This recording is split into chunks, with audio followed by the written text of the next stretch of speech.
Good morning to all the cybersecurity students. Today we will discuss password cracking. Password cracking is an important topic in Module 2 of cybersecurity course. Very first, we'll see what is password cracking. Password cracking is a process of obtaining the password for successful login.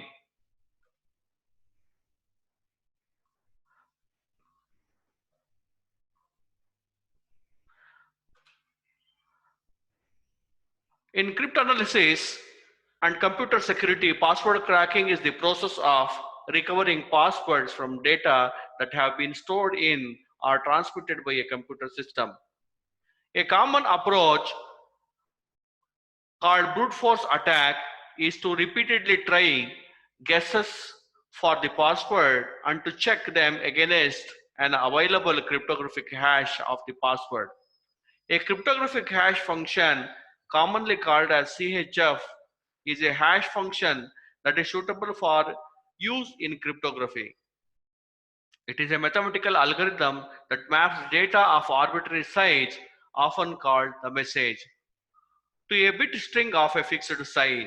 The fixed size bit string generated by a hash function is called hash value or hash or message digest and is a one-way function, that is, a function which is practically infeasible to invert.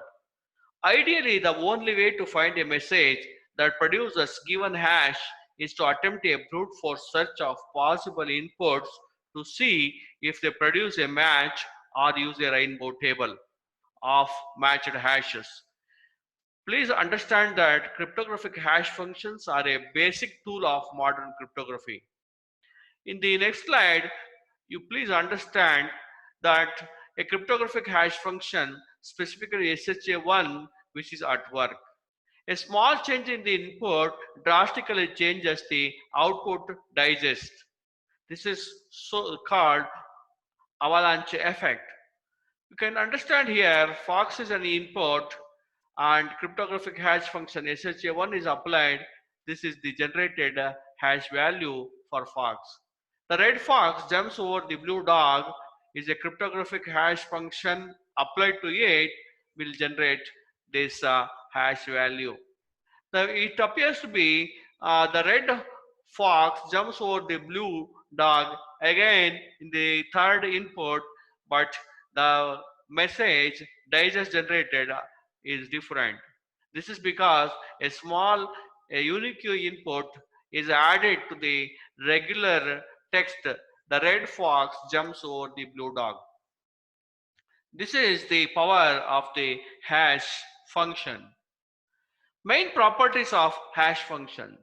Ideal cryptographic hash function has the following main properties. It is deterministic, meaning that the same message always results in the same hash. It is quick to compute the hash value for any given message. It is infeasible to generate a message that yields a given hash value. It is infeasible to find two different messages with the same hash value. A small change to a message should change the hash value so extensively that the new hash value appears uncorrelated with the old hash value. This is called avalanche effect. Applications of hash functions. Cryptographic hash functions have many information security applications, notably in digital signatures, message authentication codes, and other forms of authentication. They can also be used as ordinary hash functions to index data in hash tables, for fingerprinting, to detect duplicate data or uniquely identify files, and as checksum to detect accidental data corruption. In cryptography, a message authentication code, sometimes known as a tag, is a short piece of information used to authenticate a message. In other words, to confirm that the message came from the stated sender, its authenticity, and has not been changed. The MAC value properties both a message's data integrity as well as its authenticity by allowing verifiers who also possess the secret key to detect any changes to the message content. Data integrity is the maintenance of and the assurance of the accuracy and consistency of data over its entire life cycle, and is a critical aspect to the design, implementation, and usage of any system which stores, processes, or retrieves data. The term is broad in scope and may have widely different meanings depending on the specific context, even under the same general umbrella of computing.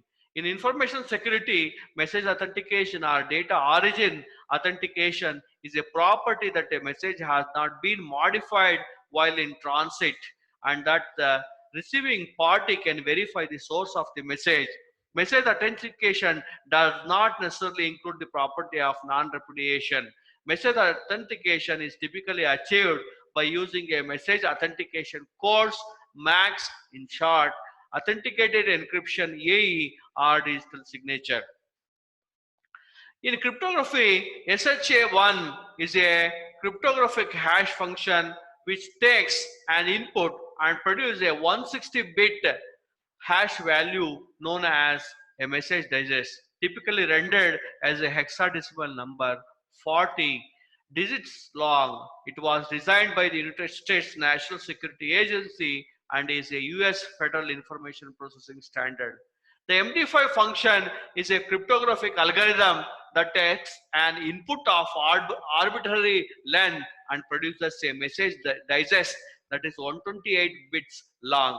The digest is sometimes also called as the hash or fingerprint of the input.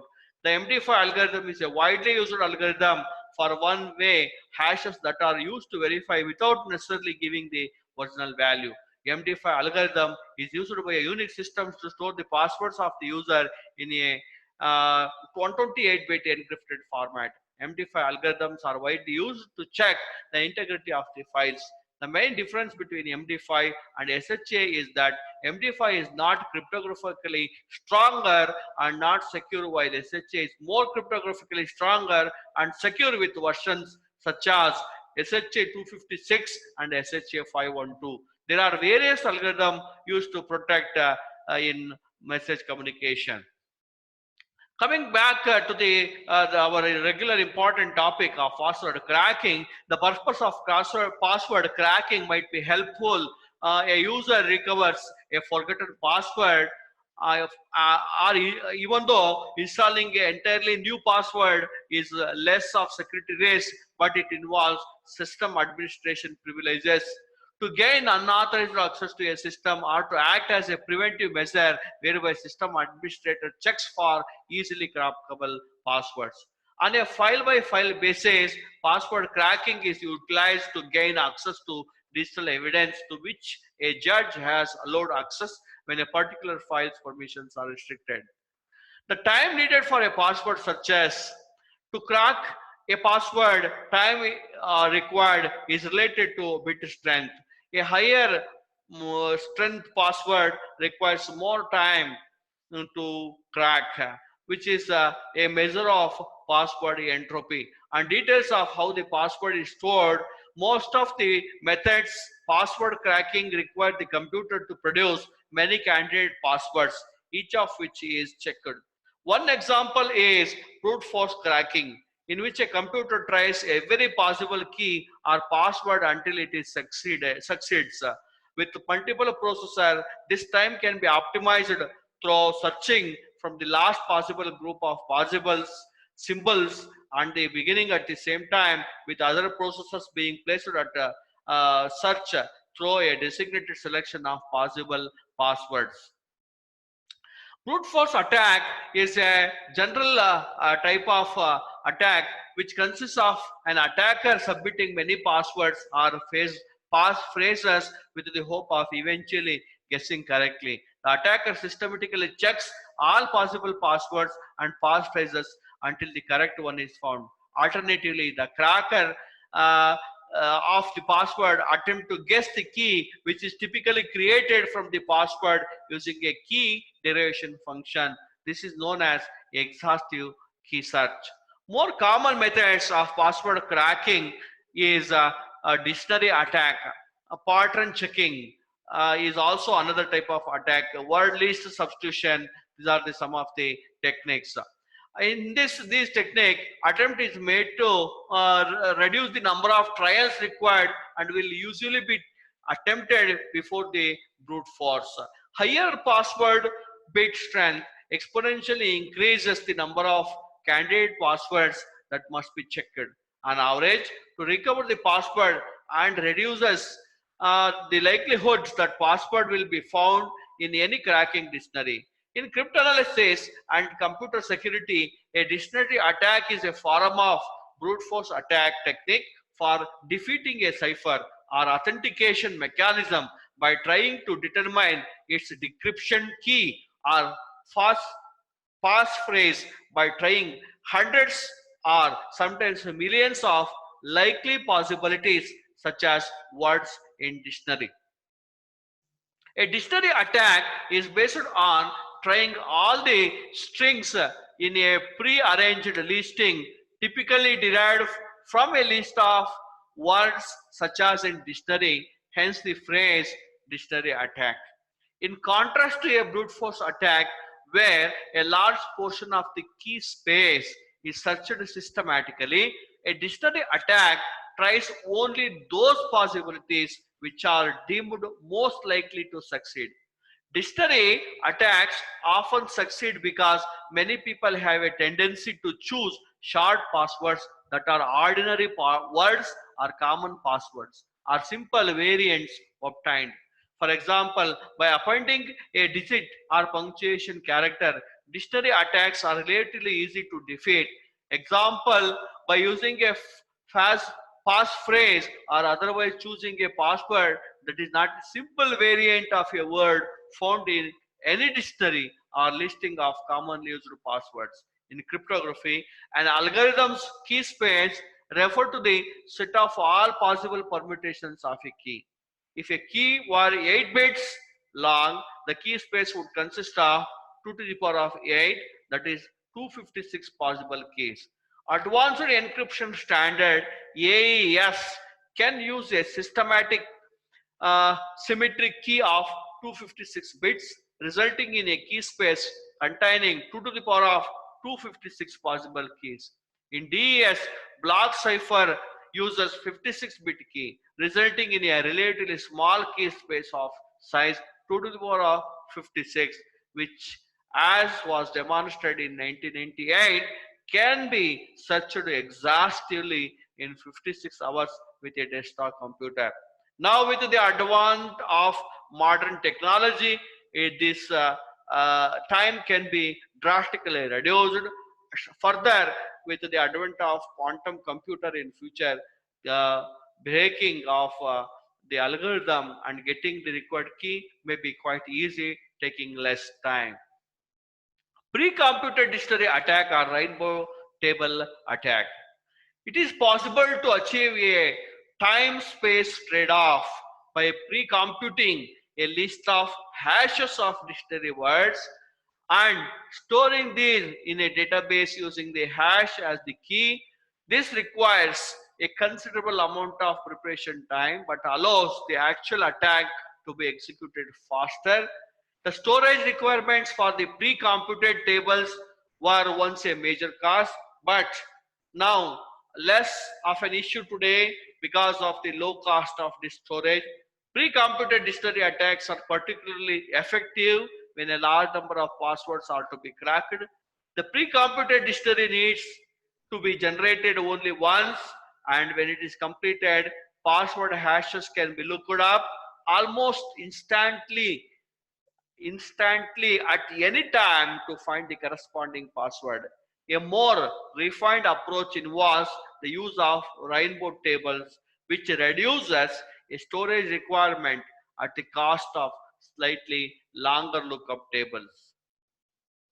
Pre-computed dictionary attacks or rainbow table attacks can be thwarted by use of sort, where a sorting is a technique that forces the hash dictionary to be recomputed for each password sort, making recomputation infeasible provided the number of possible sort values is large enough. Friends, you have to look at what is a sorting technique, how it can be used. To do make carry out your study further in depth, visit this authentication0.com blog, which is shown here. Please explore this URL. Adding salt to hashing is a better way to store passwords. Look at this question and think of how password can be securely stored. A salt is added to the hashing process to force their uniqueness, increase their complexity without increasing user requirements, and to mitigate password attacks like rainbow tables. Salting hashes sounds like one of the steps of a hash brown's recipe, but in cryptography, the expression refers to adding random data to the input of a function to guarantee a unique output. The hash, even when the inputs are the same, consequently, the unique hash produced by adding this salt can protect us against different attack vectors such as rainbow table attacks while slowing down dictionary and brute force attack. So I request all of you to do further study by going to similar type of URLs including the given in this. Pre-computed dictionary attacks are, as I told you, can be thwarted by the use of salt. So you see what are the other type of attacks that can be uh, salted.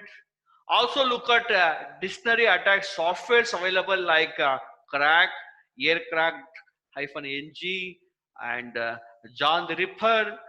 This kind of different available softwares. I request all of you to first download free available softwares and simulate them, and then start thinking of doing the project based learning by developing the mechanism for anti dictionary attack, anti rainbow attack. All these types of attacks can be curbed or can be reduced or can be made weaken by developing the good cybersecurity mechanisms. I hope this class is useful. Go through all the URLs, adding a salt to a password, storing and making the attacks invisible is an innovative question. Please look at in this direction. I thank all the cybersecurity students for patiently listening and attending the class. Kindly motivate all of your friends to attend the classes since attendance has to be 100% and your learning will definitely improve by attending the classes regularly. I thank you one and all. Thank you.